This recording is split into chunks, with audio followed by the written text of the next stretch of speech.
Hi, my name is Roxanne, and I have Madison here with me. She's my emotional support niece who went along this journey with me on my second diagnosis with breast cancer. So back in 2019, just to give you a little background, I was diagnosed for the first time with breast cancer. And at that time, I had a lumpectomy and I had radiation.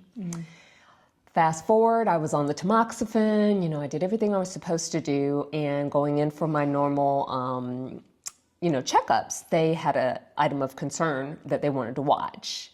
And what they were watching turned out to be clear, but they noticed that something had returned in this same breast that I had breast cancer in previously. So after, biopsies and MRIs, lots of testing, it unfortunately came back as invasive ductal carcinoma. So once again, I was facing breast cancer, and it was recurrent breast cancer, meaning unfortunately returned in the same spot as before. So this time I was told that radiation was off the table and that I needed to choose, usually when it recurs, you can't have another lumpectomy. I had to go into mastectomy. At that time, I did decide to do a double mastectomy. I thought that was going to be the best course of action. I didn't want to do the lumpectomy again. I just wanted everything gone. So after I went through that and they did the testing of the tumor, everyone's worst nightmare is, what's next? And unfortunately, it was, you need chemo. With that But you being did not said, want to do. I did You not. did not want to do chemo. No. And, I kind of pushed back and I said, look for something else. And, my oncologist came back and said, based on, I took it to a committee, and based on, your cancer, it is recommended that you go forward with chemotherapy. What were the main, because there was a whole discussion about why you didn't want to do chemo. Just everything you see on the news and portrayed, in like TV shows. Chemo is rough. And I'm not downplaying it, saying that TV shows are wrong, but it's rough. And I just didn't want to go in that, maybe I'm vain. I didn't want to lose my hair. I didn't want to look sick, be sick. And, chemo is just like poisoning your body. It is. And so, I took a weekend to think about it. And then, I let the oncologist know, okay, I'm ready to move forward. And so I did have the double mastectomy with immediate reconstruction. After recovering from that. You like your boobs? Foobs, fake boobs. They look good. They look good. For all of the surgery, she came right out with a nice, good pair. I've never seen a waist like just straight up waist. There was nothing else. There's nothing else. It's just skin and waist. So for all the surgery, they did a decent reconstruction coming straight out the gate. I will agree. My plastic surgeon and the breast surgeon were awesome. They worked in tandem. I had what was the double mastectomy, was called with immediate DIEP, D-I-E-P, reconstruction. That is where they take the flaps. They take skin from your stomach, and it's almost like a tummy tuck, but a lot of people will say, don't call it a tummy tuck. But they take the skin from your stomach, and then they take the veins from there too, and then they move it up. And after they do the mastectomy and they leave your skin, they insert the flaps from your stomach and build you basically breasts. So they're using your own tissue, and they connect the veins. So it's like living tissue. And they have a microsurgeon there. From what I understand, it's very intricate surgery. And it, I think, took an excess of 11, almost 12 hours that I was under. So it was a super long day. But like you said, it was amazing. They come in, they make sure every hour they check to ensure that there's blood flow in the flaps. So, I was woken up every hour for a straight day, 24 hours to ensure that, the tissue lived. And then in the hospital for a few more days. So then, we'll fast forward on, the chemo coming up, and they said I would be on something called TC, and I would need to have 4 cycles of that, and it would occur every 3 weeks, so every 21 days. So at this point, I had seen on the internet people talking about cold capping, and it's something I was hoping I would never have to experience, but, I decided to delve into it further, and I asked the hospital where I was going. I said, hey, do you provide cold capping here? Because I know there's several different methods that you can either bring with you, or if the hospital is sponsoring or kind of has a conjunction or, partnership with somebody, you use that. So what happened is I got the information from them, and they use a system called Paxman, which I brought with me today and I'll share. So we kind of researched. I let Madison know, I let my sister know that this is something I want to do. I'm going to need some partners to help me.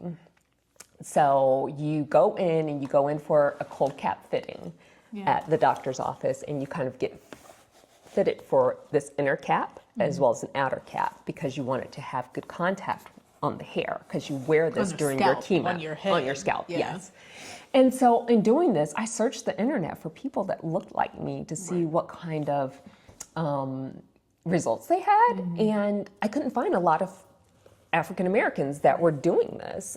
They had some on the Paxman site, giving recommendations on how to prep for that day and what to do. But I just, couldn't find a lot of results. I saw, other TikToks, I saw YouTube videos. Different hair types. Yes, but never someone that looked like me and had my hair type. Yeah. So there's some things I did learn that I would do differently. Yeah. But wait, when you first started doing research, a big consideration is the cost. Yes. It's very pricey, and a lot of insurances do not cover it. Right. But I believe New York late last year passed a law where they're going to start covering this. And I hope that other states start adopting this. So I did get shown that there is an organization called Hair to Stay. That's HAIRTOSTAY.org, that you can reach out to them, and they provide assistance with covering the cost of this if you qualify. Okay. So I submitted the necessary paperwork to see if I qualified, and unfortunately they came back and said that I didn't meet the qualifications, so they would not be able to provide me with assistance. But when Paxman called me, they said because I did apply to Hair to Stay, and no one had revealed this to me, even though I was denied, they still gave me a 25% discount. Oh, okay. To purchase this and the treatments. Okay. So that was huge because, I was prepared to pay for it. Was it going to hurt? Yes. What was the cost? The cost out of pocket was, don't quote me on this, but I believe it was $1,500. Okay. And it's going to vary for everybody. It depends on how many treatments you have, because it's by treatment. Right. Because when you go in, the machine is set up, and you have to scan with this little token. Because you pay for the sessions. Correct. So you needed 4, so you scan it in, and okay. So cost, I know that was going to be a big question people were going to ask about, because you're already paying for the chemo in the hospital and being sick. Exactly. But this is important, I think, for a lot of people, hair, and looking sick and wanting to make sure that if you are going to lose some hair. So what did you find in the research about, will it come back? How much are you supposed to lose? What are they promising with this cold cap? So it depends on what chemo regimen you're on. And I believe for mine, don't quote me, I believe it was, you may retain 30 to 40% based on my regimen? Up to. That was the maximum. So, but then at the same time, the chemo that I was on has, unfortunately, the chance to cause alopecia. So I need to protect my hair follicles. Yes. So even if I did lose hair, the cold cap was going to help me maintain my follicles so that they weren't permanently damaged. Right. So, that was a plus too. So we'll fast forward, chemo day 1, we go in, Madison was there, she showed up, we were ready, it was early, super early in the morning, and you go in and Paxman sends a whole kit. I mean, it comes with the comb and a forehead protectors and a brush, and then the cap itself. You have a water bottle to spray your hair down because they want your hair to be extremely wet. You have conditioner to ensure that the cap doesn't stick. So the kit has absolutely everything. We've watched videos to prep. I dunked my head in the water to get it as wet as possible. And like the videos, we combed it straight back. Yeah. And I think in hindsight, what I would have changed based on how my hair was lost, I would have combed it straight down all the way Yeah. to make it kind of even. Like and a cap. then yes, kind of like you look like what is the with the bangs from in the Addams front. Family or Yeah, something? yes. So I would have combed it straight down, then put the cold cap on, Yeah. and then I would have moved the hair like Yeah. from in front of my eyes so I could see. But then I think that would have allowed it to have more contact with my scalp. Because you lost. So, in the big thing with the cold cap that we practiced is they said make the most contact right here. Yes, the crown of your head. The crown of your head. And Yes. so I was here, her husband was holding it down. Like, it looked like torture. And I think it was, because in the end, she came out with icicles in her head. Yes, while which I'll put a picture of that. Yeah, getting poison injected while having icicles in your head, freezing. You forgot the part where you stick your hand and feet in ice packs. Yes. So, like, when you say it was miserable thinking about chemo, like, chemo is not fun. There is no sugarcoating this. No. And I think cold capping made a miserable experience more difficult. But this is not all bad. This is not a bad video. I'm telling you this because you did this research and decided you wanted to move forward. And, like, that is where I lost a the lot of most hair. So I'm in a regrowth period because I'm about 3 months post final chemo. So it is growing back, but I do have some thin spots. I had a lot of hair before, but so you'll see the thin spots here as it's growing back. I had a bald spot here, and then I had significant hair loss. I almost have a comb over now. Can you see that? So I had significant hair loss back here, and it's coming back. And this was the majority of where she had lost all of her hair, like right in the center where they say make the most contact. But now it's hard to tell because her hair has grown back. Yes. This is the positive thing. Her hair has grown back around the ears. Super as well. thin, yeah. It's super thin, but I'm dealing with it. I had researched. I was watching a video, and I sent a text to Madison saying, "Have you ever heard of this Topic stuff?" I should have brought it with me, but it's like a hair fiber, and you kind of like tap it in your hair, and it covers the bald spots, and it made me feel a little bit more confident in going out because I had been wearing baseball caps everywhere I went. But I now, I'll pull my hair back so it doesn't look so thin, and I put the Topics on it just to cover some of the bald spots, so I'm not so self-conscious and look sickly. Yeah, because I think that was one of the biggest things that I heard as her emotional support niece as we were going through. And actually, let's go back to that because let's talk about the text messages. Okay. Right? Well, let's talk about chemo day one. So day one, a lot of anxiety about going in. Like I said, I think doing it again, I would have combed it all down so I could have more contact and more coverage to the crown of my head. But so chemo day one was crazy. I unfortunately had a negative effect of the chemo when it first went in. They had hit a code blue, which when you're getting chemo, that's just, everyone come to the room, have an allergic reaction, we've got to address it. Yeah. All through this, I'm wearing the cold cap, anxious about everything. And then, we restarted the chemo. They started slower and everything went off okay. Then we pulled off the cold cap after, after chemo's over, you have to wear the cold cap for another, I think, hour and a half. Just to ensure your hair follicles are protected from the drugs. So, Madison was there through it all. And then, the waiting game starts. I go home and I'm like, is this going to be the time when I wash my hair and it all starts coming out? Like, is it going to come out? What's going to happen? What are my results going to be? Because this is different for everybody. So I would take a shower, I'd wash my hair, and I was like, okay, I'm good. None's coming out. But then I'm reading online forums, and a lot of people said by day, I think it was 14, it's going to start coming out. So day 14 of the cycle. So I think it was right after Thanksgiving. I was like, all right, it's time to wash my hair. I'd been avoiding it. And before I started chemo, I sent Madison a picture of the ball of hair I normally lose, just regular shedding after showering. We said, we're going to use this as like the point, right. The standard of what's normal. After Thanksgiving, I took a shower and it was coming out. Well, no, I need to rewind. Hold on. Before it started coming out like that, I was texting Madison. I said, well, I think the hair loss is starting. I said, I'm losing hair in my vajayjay. And I immediately responded. I was like, well, girl, that makes sense. We did not cold cap your coochie. So, like, I would imagine the results are still as they promised.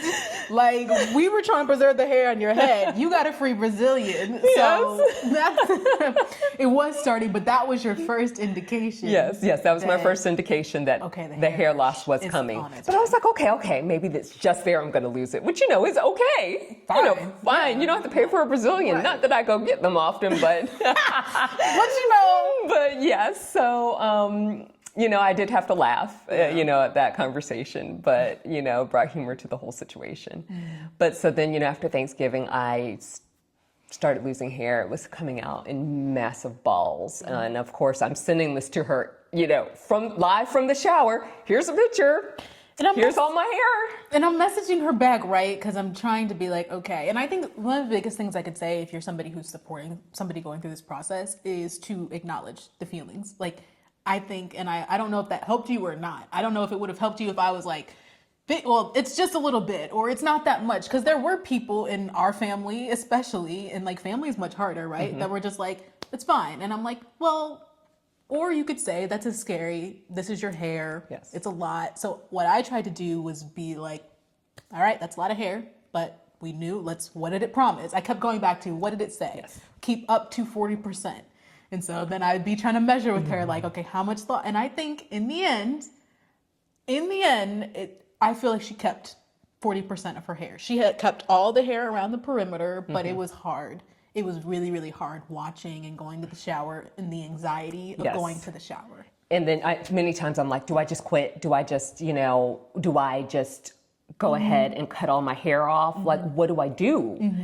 And, everyone's like, well, if you want, we'll support you, but maybe you should wait. And each time I was like, I should just cut it off. But then I said, okay, I need to trust the process, And, that's what Madison kept telling me. Look, didn't promise you're going to keep all your hair. Trust the process. We'll see, but whatever you want, she did let me know that she would be supportive. And we did hair checks every time. I'd be like, I'm washing my hair. I'm coming over. Or like, here's a picture. Here's my bald spots. How's it look? And she said, it went through all 4 rounds, all the way up to the last round. She was like, should I cut? And what I kept going back to, I was like, pick a point. Just pick the point where you say, no more, just to help yourself, right? So if you lose hair, let's say right here or right here, but do something. And I don't know, what is the reason in the end you decided? I decided to just trust the process and see where we land instead of preemptively cutting it. Because, maybe I can disguise. 'Cause right now, to people that don't know me, they don't know if I've lost hair. Because I can, like I said, pull it back and use the topics to cover, any thin spots. And then, I'm at the point right now is, how do I deal with the regrowth and what am I going to do going forward, So it is still in my head. Do I cut? Do I go to a shortcut as, it's regrowing? Or can I slick down the new growth the texture until it gets to a length that I'm comfortable in cutting it even? And another thing I keep telling her, which it is rude when you got to say it, but I was like, Miss Ma'am, you are 50. So I was like, she's like, do I look sick? Because that was a big thing. She doesn't want to look sick. And I get that because why have to be sick and look sick? Correct. But I was like, girl, you're 50. Just throw my age out there. It's important for people to know for context. Black do not crack. So for context, I'm like, you don't look sick. You look like you're 50. I know, because my mom is 50. How old is she? How is your sister? Oh, she'll be 54 50 this something. year. She's 50 something, and her hair is thinning. So I'm like, it's important, and I hate to compare the one person to the next, but sometimes it's helpful because I'm like, you just look your age, honestly. But I wanted to look younger than my age. And that's why they made topics for women who are like people who are balding. So anyway, hair loss, we were watching the bald spots. Taking pictures is helpful so you can see not only how you lose, but now that we're in the regrowth phase. Yes. Getting to see, because her daughter really tried to tell her like, nah girl, it's not growing back, and I was like, she's a liar, because I have the picture to prove it. So I'll insert some pictures just to show you the kind of where I went from, each hair loss. I have a whole album on my phone of chemo hair loss pictures, which is showing the journey from the beginning to now. And I also put in a picture of, what I look like previous, all of the hair to now. But I just wanted to kind of make this video just to share, what my experience was with cold capping in case it helps anybody when, they're looking for like similar hair types. I'm natural. I used to relax my hair, but during COVID, I decided to go natural and embrace my curls. I'm just now starting to put product in it again and trying to embrace what it is now and learn how to manage it. Was there anything you did that you wouldn't do again? Maybe like in terms of brushing, would you not brush in between, or were No, I think I would do everything the same, except the only thing that I said I would change is how I brush my hair when I put the cap on. That is what I would change. And do you think it was, because again, I said we were wrestling on her head to put this cap on, hold it, and put the next, you think that all of that was a part of getting the results that you did? Yeah, I think that helped with the results. But I think that if the cold cap could have gotten to my actual scalp a little bit more, it would have helped. And I think, if I would have combed it differently, it would have made more contact with my actual scalp versus it saved my perimeter because it was able to make contact and it wasn't able to get good into my crown due to how it was combed. My last question, I never asked you this during treatment, but what did it feel like? It was extremely cold. So I will tell you, I read all of the forums. I asked for everything. I asked for an Ativan. I took Tylenol. I had Benadryl, anything to make me not think about. And the first time the cap went on, for the first 10 minutes, I literally had to make you hold my hand just to get through it, because you have to almost retreat from yourself, talk about anything else, just so you don't think about this extreme cold on your head. While you're also getting these drugs into your arm or your body, and you just have to remove yourself until you get used to it. Once I got used to it, it's almost like it's just there. You just become numb to it. Yes. But she also just raw dogged chemo, straight up just sat, and I was like, can you put on a TV show? Can you read a book? And I'm like, maybe, so now hearing you, maybe you were retreating from reality, because I was sitting there and I'm like, should we, and I would try to talk to her, but I was like, do you want to do something else? Just sat there, just breathing hospital air, doing chemo. But it was not fun. No, but not. Now you are growing your hair back. I'm not, I don't want to go sue the company. They said up to 40%. And in the end, I felt like we had up to 40%. And now it's just a matter of what does it look like? Especially, on type 4 hair, I think it was really hard to find people who had that experience because there's more in between. It's straight. And even, the last thing I was going to say is when you talked about the ball of hair, people with curly hair know you lose hair. Yes. Like you lose hair as natural shedding that gets stuck in there. So it is really important to get a baseline of what your shedding looked like before, during, and now after. So we are returning to normal now, but I don't have much to lose, but it is still a little jarring when I take a shower, but we're getting there, and I appreciate all of your support. So, if anyone learns anything from this video, make sure you have a buddy. And cold cap your coochie if you want to keep a little bit of coverage.